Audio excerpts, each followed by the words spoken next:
Good morning, student. Today we will continue our topic, chapter 4,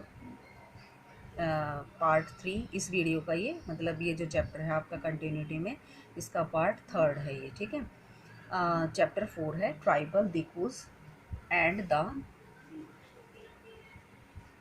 and the vision of A golden age. मैंने आपको जो previous video था उसमें बताया था मैंने आपको कि जो शिफ्टिंग कल्टीवेटर थे, यानी कि जो शिफ्ट करके यानी कि कुछ टाइम के लिए एक एरिया में अपना जो है उन्होंने कल्टीवेशन की, देन उसके बाद दूसरे एरिया में की। और जो आपके हार्डर जो थे, फिर उसके बाद जो थे आपके गैदरर जो थे, हंटिंग जो करते थे, उनकी लाइफ पे क्या इम्पेक्ट हुआ था। देन उसके बाद मैंने बताया कि शिफ्टिंग कल्टीवेशन को बैन कर दिया गया था। देन उसके बाद जो था पीपल जो है वो एक ही जगह पर रहकर उन्होंने एग्रीकल्चर करना स्टार्ट कर दिया था। तो क्या था कि इस तरह से जो है लोग जो है ग्रुपों में इकट्ठे होते चले गए। और क्या नाम था कि एक क्लस्टर ऑफ विलेज, यानी कि विलेज का जो समूह था वो बनना स्टार्ट हुआ। यानी कि एक फैमिली आई, फिर दूसरी फैमिली, फिर तीसरी फैमिली, इस तरह से जो है वो बहुत बड़े बड़े विलेज बनने स्टार्ट हो गए थे। देन उसके बाद जो टॉपिक मैंने आपको बताया कि जो चीफ टैन थे, यानी कि मुखिया, जो जैसे गांव में सरपंच होते हैं, वो किस तरह से थे। यानी कि जो बड़ी एक्सपीरियंस, जो बड़ी एज के होते थे, एक्सपीरियंस्ड होते थे, या जिनके पास ये लगा लो कि कुछ लैंड जो है वो ज़्यादा होती थी, वो क्या करते थे कि उनको जो है वो मुखिया बना दिया जाता था। और वो सोसाइटी के लिए, जो ट्राइबल सोसाइटी थी, उनके लिए रूल और रेगुलेशन बनाते थे। और ट्राइबल लोग जो थे वो उस रूल और रेगुलेशन को फॉलो करते थे। और इनके बीच में कोई सोशल डिस्टेंस या इकोनॉमिक डिफरेंस जो है वो नहीं होता था, ठीक है। सभी को इक्वली ट्रीट किया जाता था। और क्या था कि इनके जो कस्टम और रिलीजन जो थे, वो कॉमन जो सोसाइटी होती थी, जो ब्राह्मण जो रूल और रेगुलेशन बनाते थे, उनसे अलग होते थे। लेकिन जब ईस्ट इंडिया कंपनी का इम्पैक्ट यहाँ पर पड़ा, तो क्या था कि शिफ्टिंग कल्टीवेशन बंद कर दी गई थी। देन उसके बाद जो थे हार्डर्स जो होते थे, या जो गैदरर जो होते थे, उनको भी जो है वो बैन लगा दिया गया था। और जो फॉरेस्ट जो थे, उनको जो है ईस्ट इंडिया कंपनी अपने बेनिफिट के लिए यूज़ करना उन्होंने स्टार्ट कर दिया था। और जिस फॉरेस्ट के एरिया में प्रोडक्शन ज़्यादा होता था, ठीक है, जिसमें प्रोडक्शन ज़्यादा होता था, उनको रिज़र्व फॉरेस्ट जो है वो डिक्लेयर कर दिया गया था। और वहाँ पर जो है कोई भी ट्राइबल पीपल जो है वो एंट्री नहीं कर सकता था। यानी कि वहाँ पर सिर्फ ईस्ट इंडिया कंपनी ही अपने बेनिफिट के लिए जो है वो यूज़ करती थी। और दूसरा क्या था कि फॉरेस्ट जो था वो, उस पर जो है वो पूरा कंट्रोल जो है ईस्ट इंडिया कंपनी का हो गया था। देन उसके बाद एक और रूल बनाया गया कि कंपनी ने डिक्लेयर कर दिया था कि फॉरेस्ट जो है वो आपकी स्टेट की प्रॉपर्टी है, ठीक है। देन उसके बाद फॉरेस्ट डिपार्टमेंट एस्टेब्लिश किया गया। और जो विलेजर यहाँ पर रहते थे फॉरेस्ट एरिया में, उन्होंने क्या किया, उनको जो है वहाँ पर एज ए लेबरर जो है वहाँ पर एस्टेब्लिश कर दिया गया। मतलब लेबर फॉरेस्ट में एज ए लेबर की फॉर्म में, जहाँ पर वो रह रहे थे वहाँ पर उनको लेबर की तरह रखना उन्होंने स्टार्ट कर दिया था।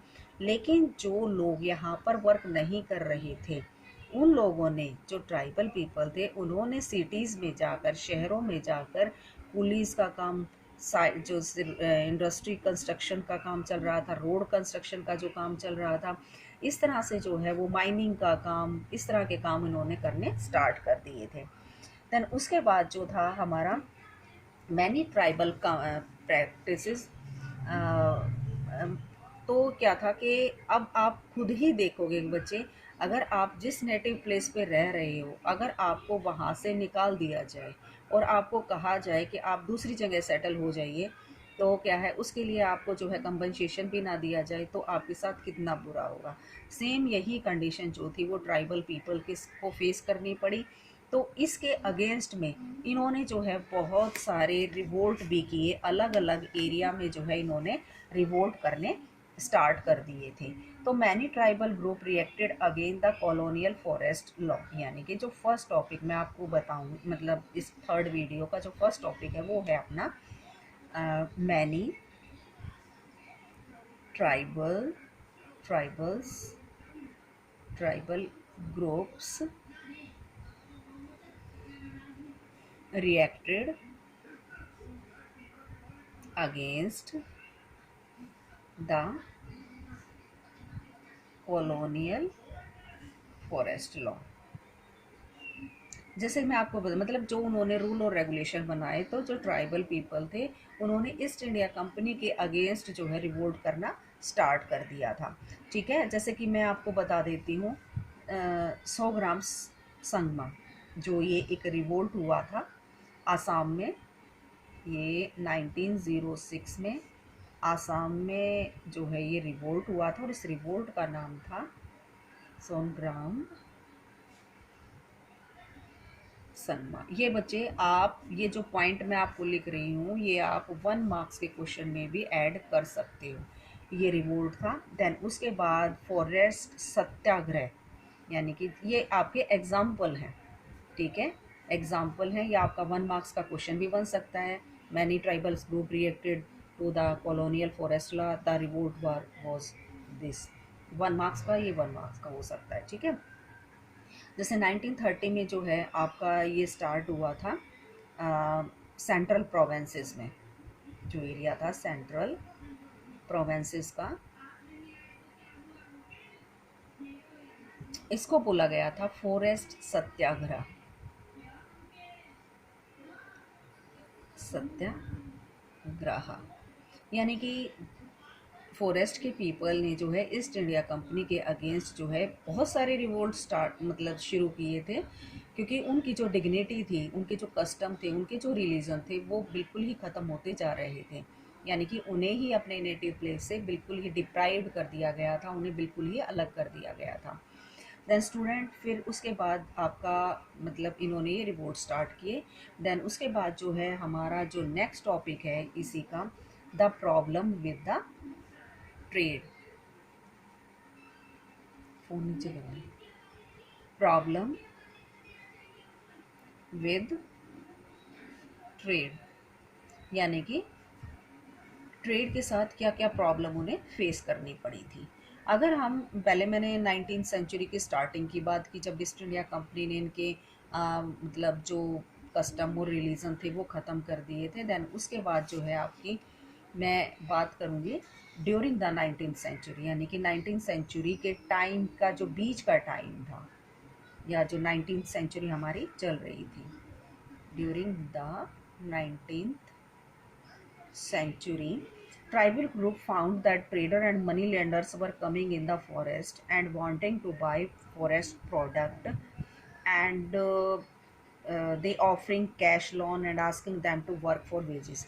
यानी कि जो फॉरेस्ट के पीपल थे उन्होंने ये देखा कि बहुत सारे ट्रेडर्स, व्यापारी और मनी लैंडर्स यानी कि जो पैसा देने वाले थे वो फॉरेस्ट के एरिया में आते हैं और जो फॉरेस्ट के प्रोडक्ट हैं उनको उनसे ख़रीदते हैं और जो है आपकी जो मार्केट है, ठीक है, मार्केट में उन्हें काफ़ी हाई रेट पे सेल करते हैं। यानी कि जो ट्रेडर्स थे और मनी लैंडर्स को बहुत ही ज़्यादा बेनिफिट हो रहा था। ठीक है, तो लेटस तो हम आपको मैं जैसे ईस्ट इंडिया कंपनी का एग्जांपल देती हूँ।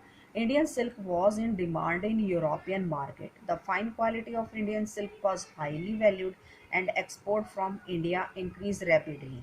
यानी कि जैसे ईस्ट इंडिया कंपनी का मैं एग्जांपल देती हूँ आपको, जैसे सिल्क और कॉटन क्लोथ जो थे वो क्या थे कि बहुत ही हाई डिमांड थी उनकी यूरोप में, और क्या था कि इंडिया से ईस्ट इंडिया कंपनी को ये ईज़िली अवेलेबल हो जाता था। ठीक है, तो इसका रीज़न क्या रहा कि जो है इंडिया में यहाँ से चीप रेट पे रॉ मटेरियल लेके ईस्ट इंडिया कंपनी यूरोप में जो है उस कपड़े को मशीन से बनाकर इंडिया में दोबारा जो है वो हाई रेट पर जो है वो सॉरी मतलब बेनिफिट के लिए जो है इन्हें यहाँ पर अपनी मार्केट में, इंडियन मार्केट में सेल करती थी। यानी कि यहाँ से मान लो मैंने 50 रुपीज़ में कोई चीज़ ली और फिर मैंने उसको जो है 1000 में बेच दिया, तो मेरे को कितना बेनिफिट हुआ आप खुद ही मतलब अंदाज़ा लगा सकते हो।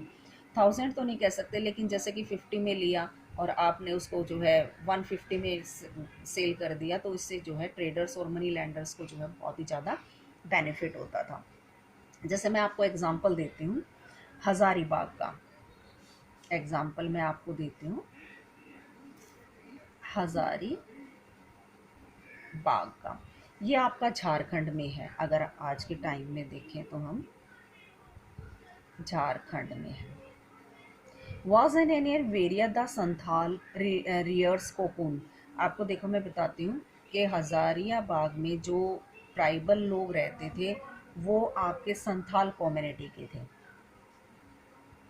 संथाल्स कम्युनिटी के थे। ठीक है। ये हजारीबाग जगह थी, यहाँ पर संथाल रहते थे जो आज के टाइम में झारखंड के एरिया में पड़ता है। वो क्या करते थे कि कोकून को जो है इकट्ठा करते थे। कोकून आप जानते होंगे, आपने साइंस में भी पढ़ा होगा कि जो सिल्क वॉर्म से जो सिल्क बनाया जाता है। The trader dealing in silk sent in their agent who give land to the tribal people and collect the cocoon. यानी कि क्या करते थे कि ये ट्रेडर जो है अपने एजेंट को जो है इन ट्राइबल पीपल के पास भेजते और इनसे जो है वो कोकून खरीदते थे। ठीक है। यानी कि ये संथाल जो है कोकून को इकट्ठा करते थे और जो ट्रेडर्स के एजेंट होते थे वो क्या करते थे कि इनसे जो है वो खरीदते थे। ठीक है। द 3 और 4 रुपीज़, मतलब अगर देखा जाए 3 या 4 रुपये ही इन्हें 1000 कोकून के मिलते थे, 1000 कोकून्स के मिलते थे। तो मतलब इनकी मेहनत ज़्यादा होती थी और इनकी जो इनकम होती थी वो बहुत ही डाउन होती थी। ठीक है। दीज वर एक्सपोर्ट टू, मतलब और जो ट्रेडर्स होते थे वो जैसे जैसे हाई जो टेक्सटाइल जो मिल्क होती थी, जैसे कि वर्धमान हो गया उस टाइम पे और गया हो गया, तो ये बहुत सारे थे और ये जो थे इनको ये 5 टाइम, यानी कि जैसे 3 या 4 रुपये में इनको ख़रीदा तो 5 टाइम यानी कि 10-20 रुपीज़ में जो है इन्हें वहाँ पर ये सेल करते थे ट्रेडर्स। तो आप बच्चे खुद आइडिया लगा सकते हो कि कितना इनको ट्रेडर्स को बेनिफिट होता होगा। ठीक है। तो क्या था, इसके बाद आपका क्या था कि इस तरह से जब इन्हें रियलाइज़ हुआ कि जो आपके ट्रेडर्स हैं वो किस तरह से जो है वो फ़ायदा उठा रहे हैं, तो इन्होंने क्या किया कि इस वर्क को छोड़कर जो है इन्होंने नए वर्क की सर्च जो है वो स्टार्ट कर दी। द सर्च फॉर वर्क, यानी कि इन्होंने नया वर्क स्टार्ट कर दिया था। ठीक है। जैसे कि मैं आपको बताती हूँ कि लेट 19th सेंचुरी में, लेट 19th सेंचुरी में जैसे कि आपकी इंडस्ट्री एस्टेब्लिश हो गई थी, इंडस्ट्री एस्टेब्लिश हो गई थी। देन उसके बाद आपका क्या था कि टी प्लांटेशन, देन उसके बाद आपका जैसे इंडस्ट्री एस्टेब्लिश हो गई थी, छोटी छोटी इंडस्ट्री एस्टेब्लिश हो गई थी। देन उसके बाद आपका क्या था कि टी प्लांटेशन, टी प्लांटेशन का वर्क शुरू हो गया था जो कि आपका आसाम में मेन होता था। ठीक है। देन उसके बाद आपका कोल माइनिंग का, यानी कि कोयले की खुदाई का काम जो था झारखंड में। ठीक है। झारखंड में स्टार्ट हो गया था, जिससे क्या हुआ कि जो है यहाँ पर जो ये ट्राइबल पीपल थे, जो फॉरेस्ट के पीपल थे, उन्होंने एज ए लेबरर या वर्कर्स यहाँ पर काम करना स्टार्ट कर दिया था। ठीक है। देन उसके बाद बच्चे बहुत सारे, और इनकी जो वेजेस थी वो बिल्कुल ही लो थी, इन्हें फैमिली से मिलने के लिए अलाउ नहीं किया जाता था। इनके जो वर्किंग आवर्स थे वो भी फिक्स नहीं थे और इनकी हेल्थ का और इनके फूड का कोई भी ध्यान नहीं रखा जाता था। देन उसके बाद बच्चे जो मेन आपके और रेवोल्यूशन हुए जो, या मतलब रिवोल्ट हुए, वो और मैं बताती हूँ कौन कौन से आपके मेन रिवोल्ट हुए थे जो ट्राइबल पीपल ने ईस्ट इंडिया कंपनी के अगेंस्ट किए थे। देन आपका जैसे कि आप देखोगे कोल्स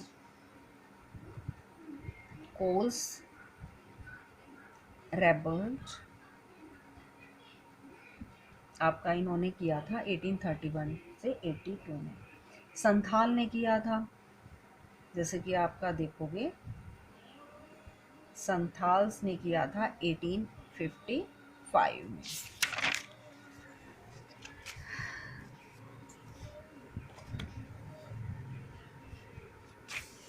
देन उसके बाद जो आपका बस्तर का जो था, ये आप बच्चे 1 मार्क्स में आप लिखोगे ठीक है, कि ये रिवोल्ट कहाँ पर हुआ था और किस कम्युनिटी ने किया था और किस ईयर में हुआ था। ठीक है, बस्तर रेबिलियन अगर देखो आपका हुआ था 1910 में, और आपका था ये आपका सेंट्रल इंडिया में। देन उसके बाद वर्ली, ये आपका हुआ था 1940 में महाराष्ट्र में।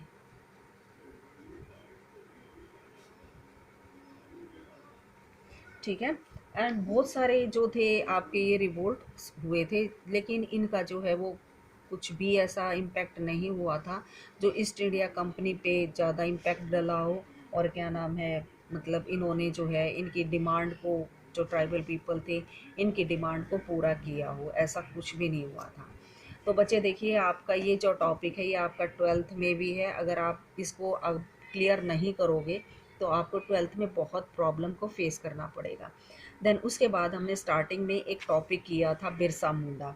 ये आपकी बुक में भी है और ये आपका इम्पॉर्टेंट टॉपिक भी है। इसको मैं दोबारा से आपको एक बार फिर से एक्सप्लेन करवा देती हूँ। देखिए, बिरसा मुंडा, देखिए इसके बारे में हम लाइफ के बारे में अब हम थोड़ा सा और डीपली पढ़ेंगे। Birsa was born in the 80 mid, मतलब 1870 के जो मिड था उसमें इसका बोर्न हुआ था। और इसके जो फादर थे वो बहुत ही मतलब पुअर थे, और ये फॉरेस्ट में ही रहता था। और इनकी जो नेटिव जो प्लेस था वो फॉरेस्ट ही था, मतलब जैसे कि जहाँ पर जन्म होता है, जहाँ आप बड़े होते हैं, तो इसका जो नेटिव प्लेस था वो आप इनका फॉरेस्ट था। और ये एनिमल्स को ग्रेजिंग का काम, और जैसे कि जैसे ट्राइबल लोग होते हैं उन्हीं की तरह से ये आगे अपनी लाइफ को सरवाइव करता था। ठीक है, इसके फादर जो थे वो काफ़ी पुअर थे, और एक प्लेस से दूसरी प्लेस में जो है ये मतलब पॉवर्टी की वजह से वर्क की सर्च में रहते थे। इनका मतलब बचपन बहुत ही, मतलब ये कह सकते कि पॉवर्टी में इन्होंने जिया था। तो मेन क्या था कि ये बचपन से ही मतलब बहुत ही ऐसे मतलब व्यू रखते थे। ये चाहते थे कि जैसे कि ट्राइबल पीपल स्टार्टिंग से अपनी लाइफ को एंजॉय करते आ रहे हैं, जैसे कि मैंने आपको स्टार्टिंग में वीडियो में बताया। तो वो ये चाहते थे कि जो ग्लोसरी, जो ग्लोरियस जो टाइम जो ट्राइबल पीपल का स्टार्टिंग में था, उसी तरह का जो है ये दोबारा से चाहते थे। तो मतलब इन्होंने लोगों को काफ़ी इंस्पायर भी किया, और लोग भी इंस्पायर हुए और इनकी बातों को भी फॉलो किया। तो मतलब कौन कौन से इनके चाइल्डहुड में किन से ये ज़्यादा इंस्पायर हुए, वो मैं आपको बताती हूँ। देखो, बिरसा जो थे वो लोकल मिशनरी स्कूल में गए थे, और इन्होंने बहुत सारे मिशनरी स्कूल से बहुत ही, मतलब इनकी जो स्टार्टिंग की एजुकेशन थी वो आपकी देखा जाए तो लोकल मिशनरी स्कूल की थी। देन मिशनरी स्कूल में इन्होंने बहुत सारी जो चीज़ें थी वो जो है इन्होंने अडॉप्ट की, और उन्होंने ये कि मतलब ये रियलाइज़ किया कि जो ट्राइबल पीपल थे वो मतलब हेवन में, यानी कि स्वर्ग में जीते थे। लेकिन ईस्ट इंडिया कंपनी के आने के बाद इनका जो ग्लोरियस टाइम था वो ख़त्म हो गया था। लेकिन उन्होंने जो है बहुत सारे वैष्णव प्रेचर्स, यानी कि वैष्णव जो व्यू थे, वैष्णव व्यू जो थे उनको भी इन्होंने फॉलो किया। वैष्णव मतलब जो विष्णु भगवान को मानते हैं, उनके विचारों को भी इन्होंने अपनी लाइफ में काफ़ी इन्वॉल्व किया। उसके बाद क्या था कि जैसे जैसे ये मतलब इन ये ग्रो करते गए, जैसे यंग उसमें आए, तो इन्होंने जो अपनी जो ट्राइबल सोसाइटी थी उसमें जो ड्रॉबैक थे, ट्राइबल सोसाइटी के जो वीक पॉइंट थे, जैसे कि ड्रिंकिंग लिक्वर, यानी कि जो ट्राइबल पीपल जो शराब पीते थे। देन क्लीन देयर विलेज, अपने विलेज को साफ रखने का जो काम था। Clean their village, clean their village. Then उसके बाद क्या नाम था कि जैसे अंधविश्वास जो हो गया, ठीक है, और जो टोना टोटका हो गया, इन चीज़ों में ट्राइबल लोग ज़्यादा बिलीव करते थे ये इनकी ट्राइबल सोसाइटी के ड्रॉबैक थे, कमियां थी।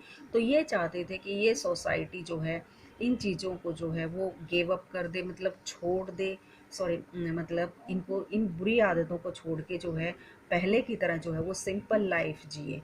तो लोगों ने, मतलब इन्होंने जो है वो लोगों को काफ़ी इंस्पायर भी किया और लोगों ने इनकी बातों को काफ़ी माना भी।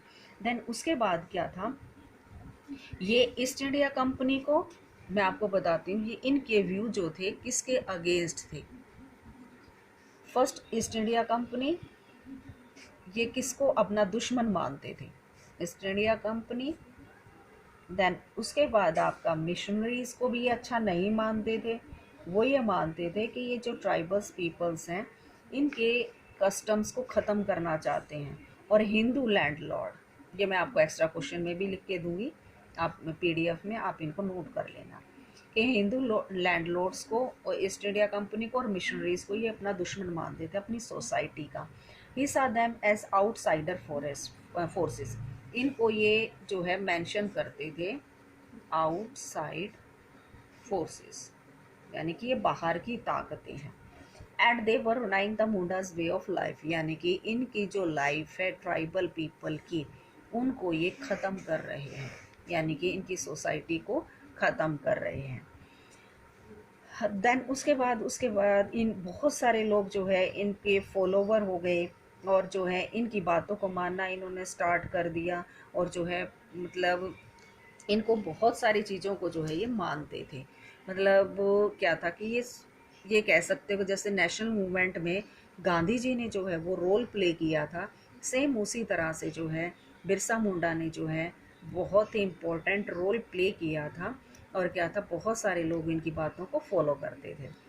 As the movement spread the British officer decided to act, यानी कि जब इनके बहुत सारे फॉलोवर्स हो गए तो ईस्ट इंडिया कंपनी को लगा कि जो है बिरसा को जो है वो मतलब कंट्रोल करना बहुत ही मुश्किल हो गया है। तो देन उसको प्रिजर जो था उसको 2 साल के लिए जो है वो जेल में डाल दिया गया था। 1895 में जेल्ड हिम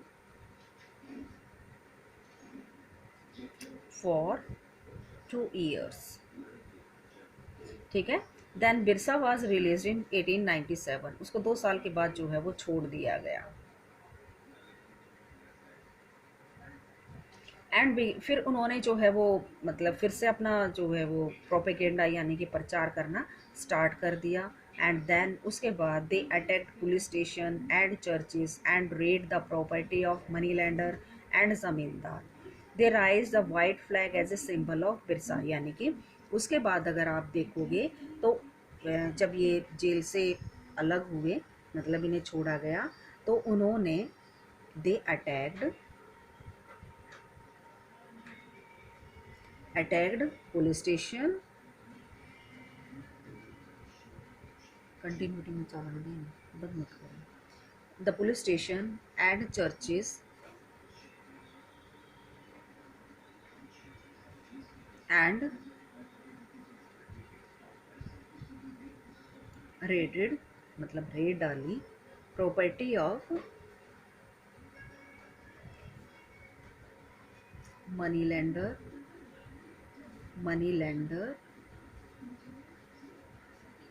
एंड जमींदार। ठीक है। और सिंबल क्या था इनका, सिंबल वाइट फ्लैग। ठीक है। But in 1900 Birsa died with cholera, यानी कि बिरसा की जो है वो डेथ हो जाती है कोलरा। एंड द मूवमेंट जो था वो आपका इतना जो है वो नहीं हो पाया, क्योंकि आप भी खुद जानते होंगे कि बिना लीडर के जो है मतलब किसी को भी जो है आगे प्रोपेगेट नहीं किया जा सकता। जो उनके फॉलोवर्स थे, उनके जो व्यूवर्स थे, जो उनकी बातों को फॉलो करते थे, तो क्या था कि जो है इनके बाद, इसकी बिरसा की डेथ के बाद जो है ये जो मूवमेंट था वो धीरे धीरे डाउन होता चला गया। और अगर आप देखेंगे कि फॉरेस्ट के एरिया पर जो है कम्प्लीटली जो है वो ईस्ट इंडिया कंपनी का राइट हो गया था। देखिए बच्चे, आपका पूरा चैप्टर कंप्लीट हो गया है। देन उसके बाद मैं आपको फिर से मैं एक बार क्लियर कर देती हूँ कि किस तरह से जो है ईस्ट इंडिया कंपनी जो है ट्राइबल पीपल जो जूम कल्टीवेशन करते थे, उसके बाद जो है आपका जो शिफ्टिंग कल्टीवेशन करते थे, सॉरी। फिर उसके बाद आपका जो चीफ टेन थे उनके ऊपर क्या हुआ, क्या क्या नए रूल और रेगुलेशन बनाए गए, वो सभी जो है आप पहले फर्स्ट ऑफ ऑल आप वीडियो देखोगे, फर्स्ट सेकंड और थर्ड पार्ट, तीनों पार्ट में आपका चैप्टर क्लियर होगा। आप वीडियो 1 या 2 बार देखेंगे, 3 बार देखेंगे, फिर उसके बाद आप चैप्टर रीड करेंगे, देन आप उसके बाद पीडीएफ नोट करेंगे। ठीक है। तो बच्चे, मैं आपको आपकी फैसिलिटीज़ के लिए पहले तो मैंने आपको चैप्टर कंप्लीट कर दिया, यहाँ पर आपका ये चैप्टर कंप्लीट होता है। देन उसके बाद जो मैं आपको आपके पास पीडीएफ में सेंड करूँगी, वो आपका एक तो फर्स्ट होगा मैप। ये मैं आपको क्लियर कर देती हूँ। फर्स्ट मैं आपको मैप सेंड करूँगी। देन उसके बाद आपका, जैसे कि मैं आपको बता रही हूँ, फर्स्ट आपको चैप्टर रीड करना है। चैप्टर रीड करने के बाद आप क्या करोगे, यहाँ से मैं आपके पास पीडीएफ सेंड करूँगी। ठीक है। ये आपको पीडीएफ में से नोट करने हैं। मैं आपको बता देती हूँ, इसमें आपको सबसे पहले आपको मैप करना है, जो मैंने आपको बताया है। देन उसके बाद आप कीवर्ड्स करोगे या इम्पोर्टेंट्स पॉइंट होते हैं वो करोगे। उसके बाद आपकी जो है वो फिलिंग द ब्लैंक्स होंगे आपके। ठीक है, ये आप करोगे। देन उसके बाद आपका मैं करवाऊँगी आपको स्टेट ट्रू एंड फॉल्स। ये जो मैं आपको बता रही हूँ, जो मैंने अभी आपको बताया है, जो रेड पेन से आपका हो रहा है, ये आप फेयर नोटबुक में नोट करोगे। ठीक है। देन उसके बाद आपका क्या है, ट्रू फॉल्स करोगे आप। देन उसके बाद आपके हैं टेक्स्ट बुक क्वेश्चन आंसर। ठीक है। ये आपका जैसे कि आपका 4 या 5 पढ़ रहा होगा बुक में आपका, लेकिन यहाँ से मैंने आपका फर्स्ट स्टार्ट किया है। ठीक है, ये आपका फर्स्ट होगा। ठीक है। देन उसके बाद मैंने हर क्वेश्चन में जो है आपके 4 या 5 पॉइंट जो है वो डाले हैं। ये आप 3 मार्क्स में करेंगे। अगर आप मान लो आपका 3 मार्क्स में आता है या 2 मार्क्स में आता है, तो आप इन पॉइंट को रिड्यूस कर दोगे, 2 या 3 पॉइंट लिखोगे आप। ठीक है। देन अगर 5 मार्क्स में आता है तो आपके 5 के 5 पॉइंट आप नोट करोगे। देन उसके बाद आपका क्या है कि ये आपके एक्सरसाइज के क्वेश्चन आंसर जो मैं आपको पीडीएफ में भेजूँगी, ये सारा काम आपको जो है वो पीडीएफ का जो है आपको फेयर नोटबुक में करना है। ठीक है। देन उसके बाद आपके जैसे क्वेश्चन है, what account of the anger of the tribal against the dikus, ये वाले क्वेश्चन मैं आपको पीडीएफ में सेंड करूँगी। आपको इसको जूम करके देखना है, जूम करके आप नोट करोगे। पहले आप वीडियो देखोगे, देन चैप्टर रीड, देन उसके बाद आप ये क्वेश्चन आंसर करोगे। ठीक है। देन उसके बाद आपका क्या है, यहाँ पर आपके जो है वो क्वेश्चन आंसर कंप्लीट हो जाते हैं।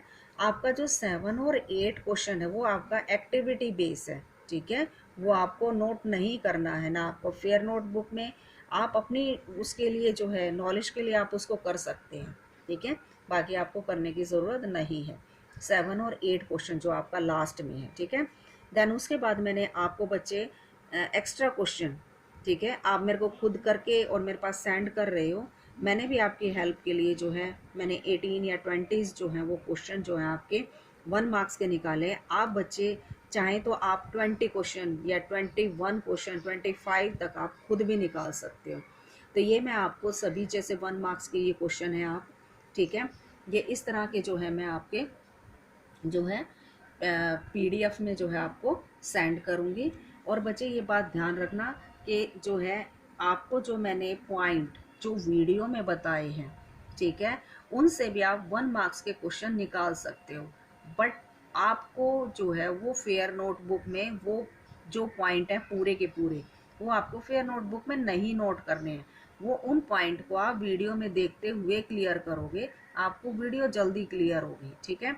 और हाँ, उन पॉइंट को फिर आप 1 मार्क्स में चेंज कर सकते हो।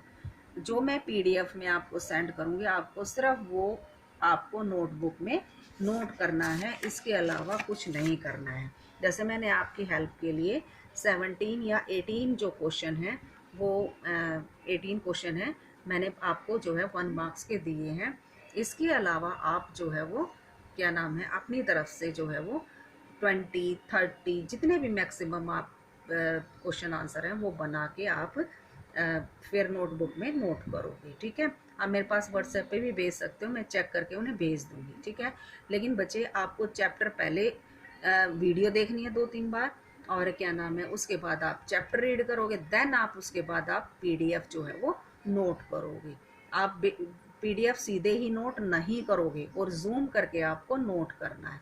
ये जितना मैंने आपको मटेरियल दिखाया आपको पीडीएफ में मिलेगा, ठीक है।